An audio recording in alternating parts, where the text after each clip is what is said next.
I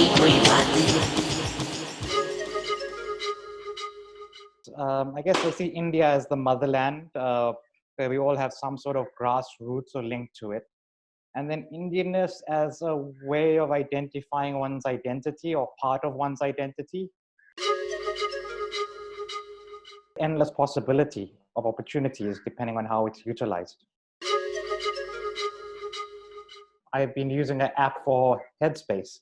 And if that app can get me to do 15 minutes of mindfulness, then I guess it's successful at merging these two things. And there's other artists that use design and empathy as vehicles for their work.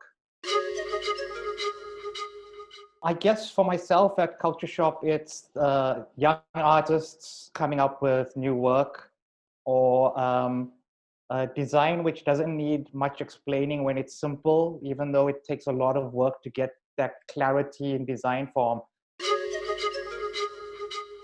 We both have a retail business and a design studio. On the retail business side, we're still selling to the masses, the consumer. And there we do have to make sure work is commercially viable, but also curated through a lens. On the design services side is where we're able to push the agenda a bit more on design and guide the client and find a balance, I guess. I think personally, it's given me some downtime to kind of slow down and digest everything that's going on, as well as giving me an opportunity to come up with healthier routines. And I started drawing again after 2 years, which was quite a nice experience to get back to pen and paper again. But it's a mix of a slowdown and extreme chaos all happening at the same time. A day can be quite turbulent in that way.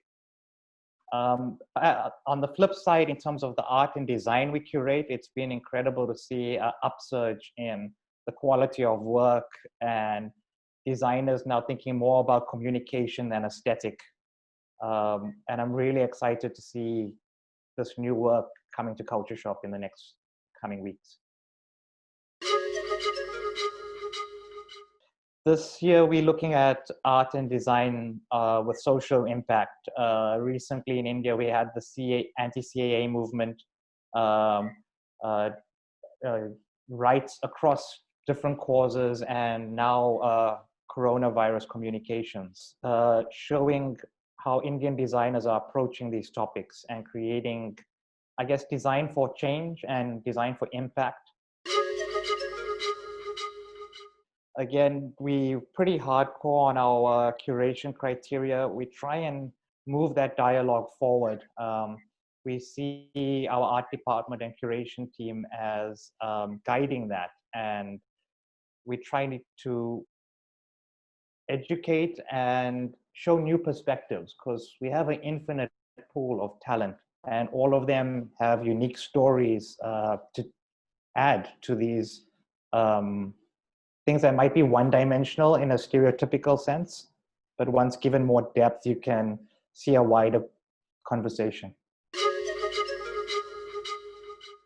I think that now has become a critical time for design to, as I said before, bring in a sense of empathy, solidarity. I really do believe that design can change the world. I'm really interested in not the rigidness of a poster design in terms of grid layout, more in how many people can it affect in terms of how they think. So I think it's a great time for design, communication, artists to have a voice and have an impact on the world.